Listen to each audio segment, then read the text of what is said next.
Dito muna ang bahay mo. Sandali, ha? Ha? Maupo ka dyan. Oh, huwag mong tatanggalin yung piring mo, ha?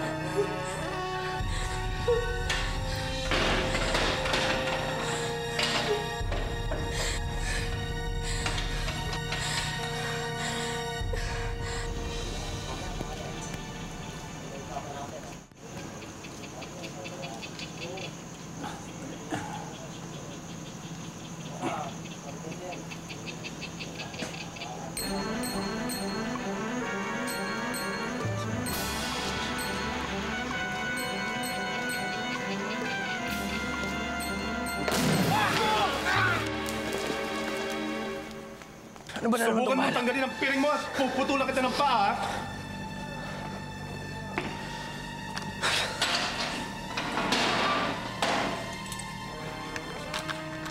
Pasok! Dito! Po!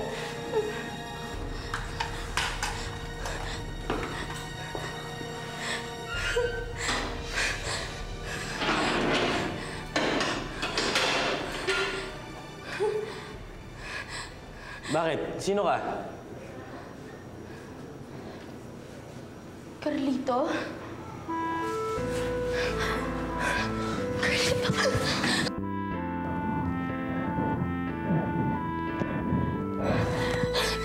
Nagkamali ba sila nang lagay sa akin dito?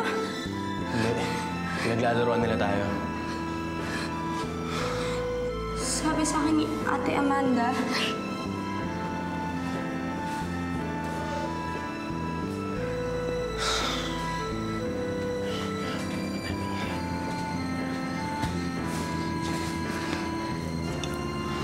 bakit? Ano bang gusto mong ulam?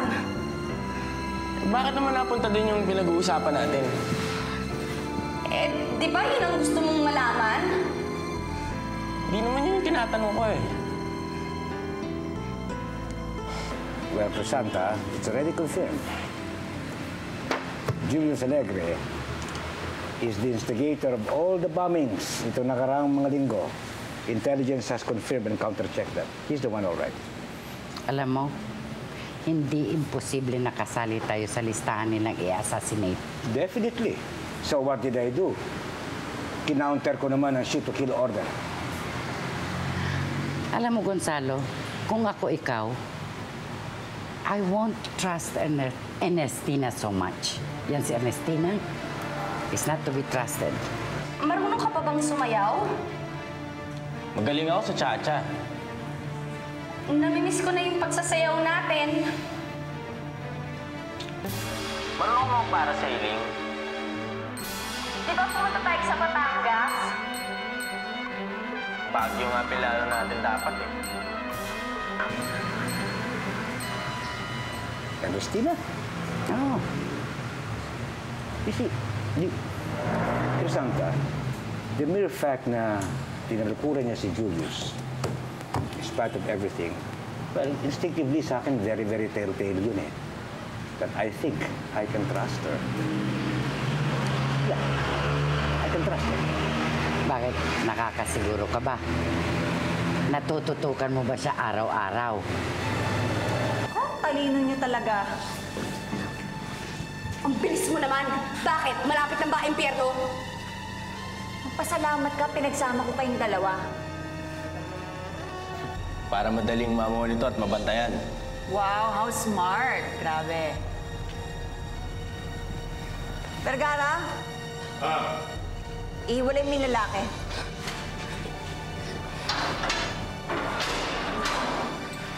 Hindi ka na, labas ka na. Labas na. Labas na. Masyado kayong katapang, ha? Ulit kasi. Walang niya! Hayop ka! Kung gusto niyong magyakapan muli, pakisamahan niyo ako na maayos, ha? Basta, Camila! Carlito! Carlito!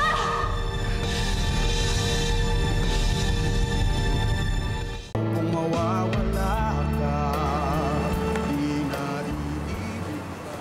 Sino to? Kayo po yan, Daddy.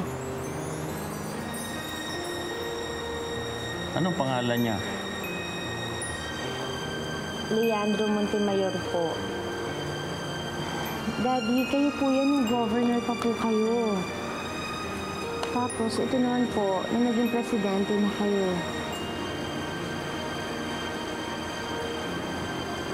Gusto ko maging katulad niya.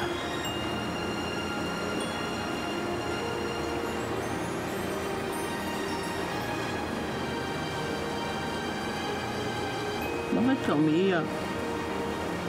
Wala po. Wala po, Daddy.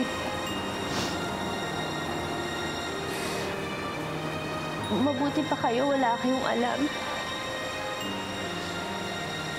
Hindi niyo alam kung gaano kabigat yung dinadala namin problema ngayon.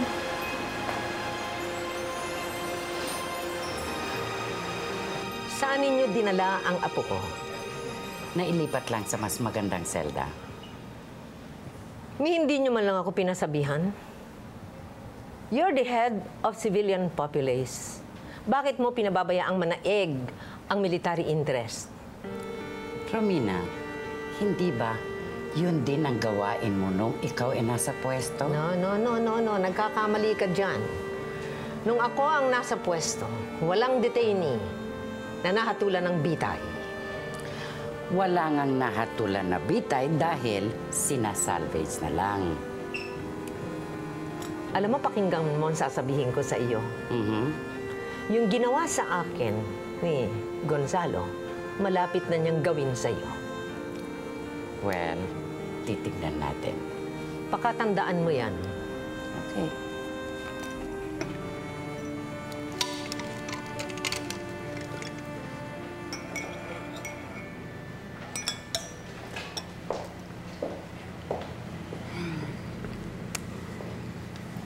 Himala, lumuwas kayo para makapagkita sa akin. Hindi ka na pa talaga magbabago, Ernestina? Akala ko ba tinakwil niyo na ako? Gawan mo ng paraan para mapalaya si Rosa Camila at mahinto ang pagbitay kay Carlito. Mami, ikaw ba yan? Ernestina, ang dami ng galit sa atin. Sunod-sunod na kamalasan natin. Pinaparusahan na tayo ng Diyos. Mukhang nakikipagtagayan kayo sa Diyos, ah. Hindi ako lasing. Alam mo, Mami, masyadong matagal na panahon na nakasama mo si Alicia, kaya nalalaso ng utak ninyo, eh. Sino ba minamalas? Not me. Dito na ang huli nating pag-uusap. Mami, hindi. Sasagipin ko kayo sa mga lumalason sa utak ninyo. Guard! Bakit? Bakit? Ano ba ito? Tayo na po. Ernestina! Mami, tara na. Ernestina! Ernestina! Kung mawawala ka. Sa kanila, hindi ko ba napupuna? Parati lang tayo pinag-iiwalay. Magsasama tayo sandali, tapos may mangyari na naman na magpapaiwalay sa atin. Pero matatag pa rin tayo. Parati tayo nagtatagpo. Pag nawala na ako, at mag-aasawa ka ulit, gusto ko magiging mabuting ama para kay Charlie, ah.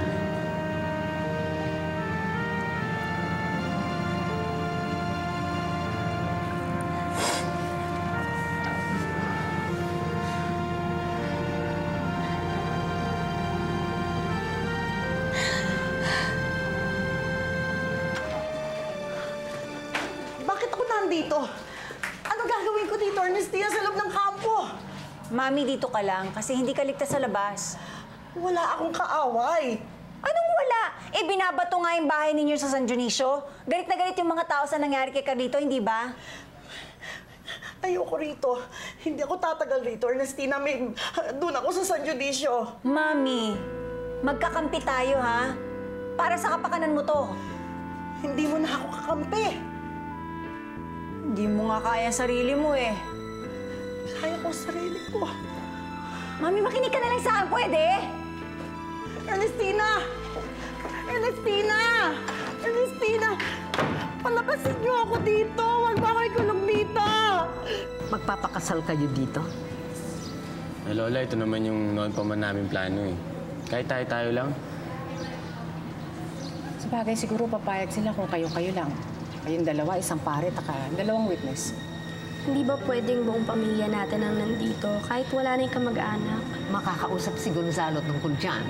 It will make him look very humanitarian. Babango siyang muli sa publiko. Eh, kahit saan pa man niya gamitin yung kasal namin, okay lang. Ito naman yung huli kong kahilingan.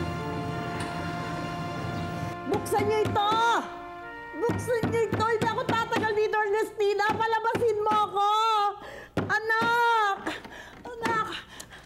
Ernestina! Mami, ano ka bang ingay-ingay mo? Ayoko rito eh! Mami, hindi to bahay ah. Maraming nagtatrabaho dito sa mga opisina dito sa floor na to.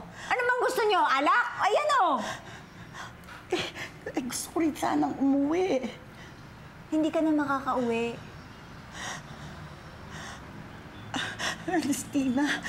Ernestina, wala kang karapatang ikulong ako dito. Wala! Manggugulo ako! Wala ka nang uuwi ang bahay, binenta ko na. Hayop ka!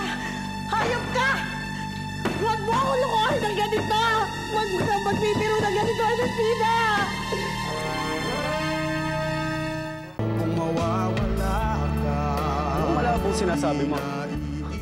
Alam na ba ito ni General? Ang ibig mo sabihin, maghihintay pa kami ng 1 linggo para lang bumaliktad yung mga taong yan? Baka naman ikaw nang bumabaliktad niyan, General.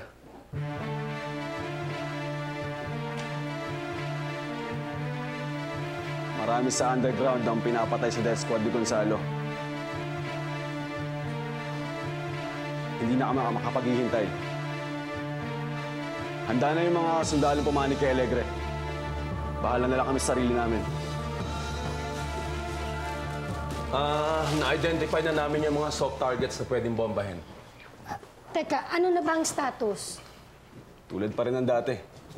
Eh baka akalakis na ng mga tao, hindi seryoso ang pagbitay kay Carlito. Eh kanya wala pang kumikilos. Bakit? Hihintayin pa ba talaga nilang bitayin si Carlito bago sila kumilos?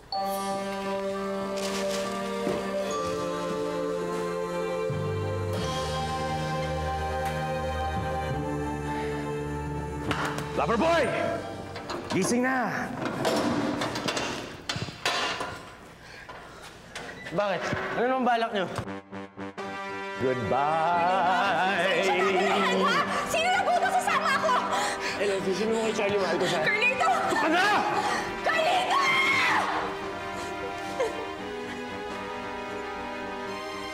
Carlito! Natas? Okay.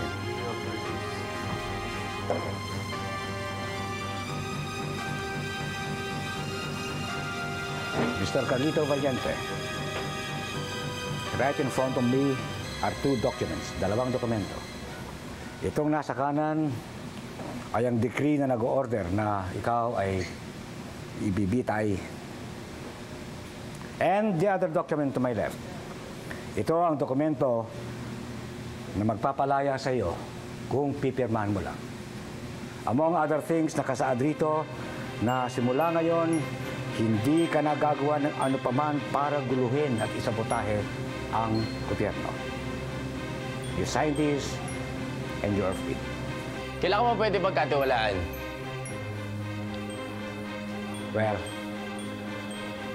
narito ang mga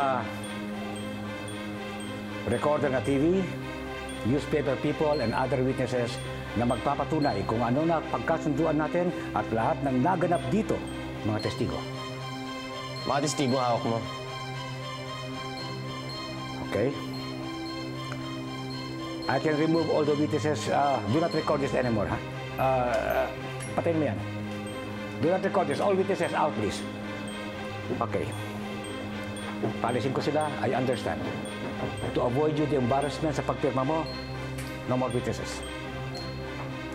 Tas.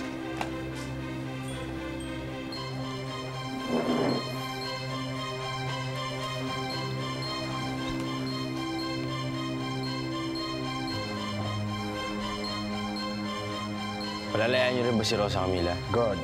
Now you're being practical. That goes without saying. The moment na pirmahan mo yan, libre na kayong mag-asawa. Immediately.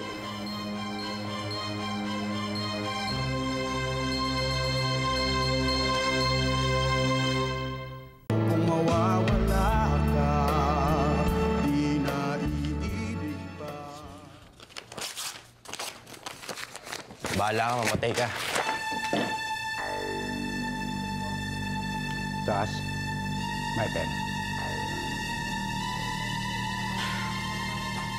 With great reluctance, not of my own will, itong ginusto mo. I-record niyo ito. I am now signing this decree ordering the execution of Carlito Valiente by firing squad.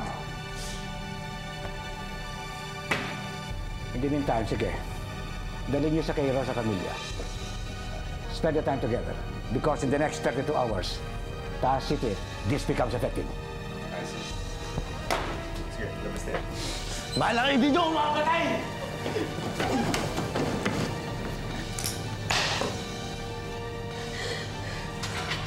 Hi, Tiaga.